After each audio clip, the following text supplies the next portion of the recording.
আসসালামু আলাইকুম রহমতুল্লাহ, Mohammad Nazrul Bashar and Begro farm and গার্ডেনের পক্ষ থেকে। তো আপনাদের সবাইকে স্বাগতম জানাই আমাদের YouTube channel and Begro farm and গার্ডেনে। তো টাইটেল আর থাম্বনেল দেখে অনেকেই বুঝে গেছেন আজকে ভিডিওটি কী নিয়ে। তো এই যে দেখতেছেন কাঁচা ঘাসগুলা আর গরুগুলো এখন খাইতেছে।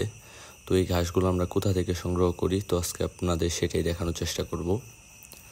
কারণ গাভীর খামারের ক্ষেত্রে ঘাসের কোনো বিকল্প নাই। আর এই যে দেখতেছেন ঘাস দেওয়া হয়েছে, ওরা কত মজা করে খাইতেছে। তো আসেন দেখানো যাক আমাদের ঘাসের জমি। তো এই যে দেখতেছেন এটা আমাদের একটা জমি, আমাদের টোটাল 3টা জমি আছে। 2টাতে হচ্ছে গিয়ে আপনার এই যে ঘাসগুলো দেখতেছেন হাইব্রিড ঘাস, এগুলো লাগানো আছে। আর একটাতে হচ্ছে গিয়ে নর্মাল ঘাস। কিন্তু নর্মাল ঘাস হলে কী হবে, এগুলাতে মানে অনেক ভালো ফলন দেয়। তো এই যে দেখতেছেন আমাদের বাগানের ঘাসগুলা, এই সাইড থেকে ঘাস কাটা শুরু হয়ে গেছে, এখান থেকে ঘাস কাটতেছে। আবার এই যে এখান থেকে সুন্দর ঘাসগুলো হয়ে গেছে। তো আগের ভিডিওগুলো যারা দেখছিলেন তারা হয়তো অনেকেই দেখছেন যে এখানে কত বড় বড় ঘাস ছিল। দেখেন অল্প কিছু দিনের ভিতরে এখান থেকে ঘাস কেটে নেওয়া হয়েছে, 15-20 দিন হয়েছে। তো তার মধ্যে ঘাসগুলো অনেক বড় বড় হয়ে গেছে। আবার 10-15 দিন পরে এখান থেকে ঘাস কাটা যাবে, তো সেটা নিয়ে কোনো সমস্যা নাই। তো এই যে দেখতেছেন ঘাসগুলা, মাশাআল্লাহ আজকে অনেক সুন্দর বাতাস আসলো, ওয়েদারটা অনেক ভালো ছিল। তো ঘাসের জমির পাশাপাশি আপনাদের আমাদের বাগানটাও দেখানোর চেষ্টা করব। তো এইখানে ঘাসগুলো আছে। আর একটা কথা বলে রাখা ভালো, মানে আমাদের ঘাসগুলো বড় হইতে চাইতেছে না, কারণ হচ্ছে গিয়ে ঘাসের জমিনের নিচে অনেক ছোট ঘাস আছে। তো যেহেতু এখান থেকে আমরা আগে ঘাস কাটতাম, ছোট ঘাসগুলো কাটতাম, তো সেই কারণে এই ঘাসগুলো আর কি পুরোপুরি সরানো সম্ভব হচ্ছে না। তো সেই জন্য আর কি এই ঘাসের গ্রোথগুলো একটু কম। তো আপনাদেরকে সামনের সাইড থেকেও ঘাসগুলো দেখানোর চেষ্টা করবো, এবং আজকে এখান থেকে অল্প কিছু ঘাস কেটে নেওয়া হয়েছিল, তো সেটাও আপনাদের দেখানোর চেষ্টা করব। তো এই যে দেখতেছেন এখান থেকে কিছু ঘাস আজকে কেটে নিছিলাম আমরা। তো অল্প কিছু ঘাস কেটে নিছি, কারণ এখানে ঘাসগুলো পাতলা, যেহেতু প্রথমবার লাগানো হয়েছে। এই ঘাসগুলো এখন একবারও কাটা হয় নাই, এটাই ফার্স্ট কাটা। তো দেখা যাক এখন কি হয়, সবাই দোয়া করবেন আমাদের জন্য। আর যদি বাগানের সামনের সাইড থেকে দেখাই, এইখানে পুরাটার মধ্যে আমরা ঘাস লাগাই দিছি।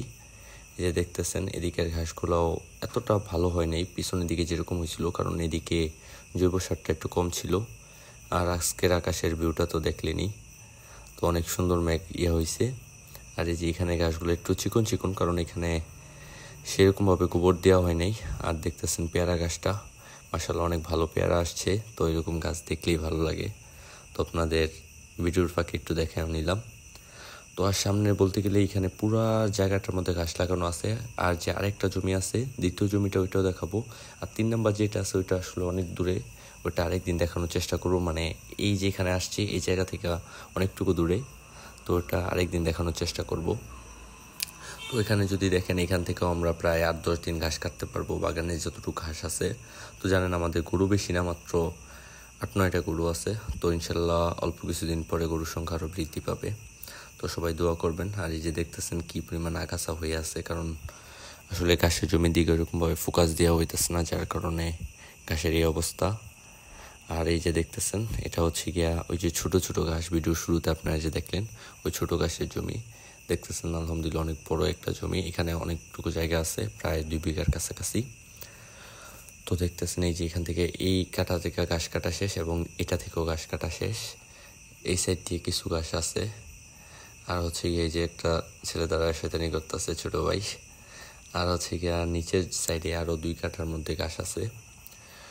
তো ওইখান থেকেও ঘাস কাটা হবে আস্তে আস্তে। তো আসলে সব ঘাস তো আর একদিনে কেটে খাওয়া ফেলা সম্ভব না, সেই জন্য অল্প অল্প করে ঘাস কাটা হয়। আর এই জমিটা হচ্ছে কি আমাদের যে আগের ঘাসের জমিটা দেখছেন, মানে যেখানে হাইব্রিড ঘাস ছিল, আমাদের বাগানের নিচে একদম দেখতেছেন ওই যে সামনে একটা লাইল দেখা যাইতেছে, ওই পর্যন্ত আর কি। তো এখানে আমরা প্রতি মাসে 2বার করে ইউরিয়া সার দিয়ে দিই। ইউরিয়া সার দিয়ে দিলে 15-20 দিনের ভিতর ঘাস আবার কাটার উপযোগী হয়ে যায়, মানে প্রচুর ঘাস হয়। আর এই ঘাসগুলো গরু খায়ও ভালো। ওই যে দেখতেছেন বাগান। তো সবাই দোয়া করবেন আমাদের জন্য। তো এতক্ষণ ধৈর্য সহকারে ভিডিওটি দেখার জন্য ধন্যবাদ সবাইকে। অ্যান্ড বেগ্রো ফার্ম অ্যান্ড গার্ডেনিংয়ের সাথেই থাকবেন।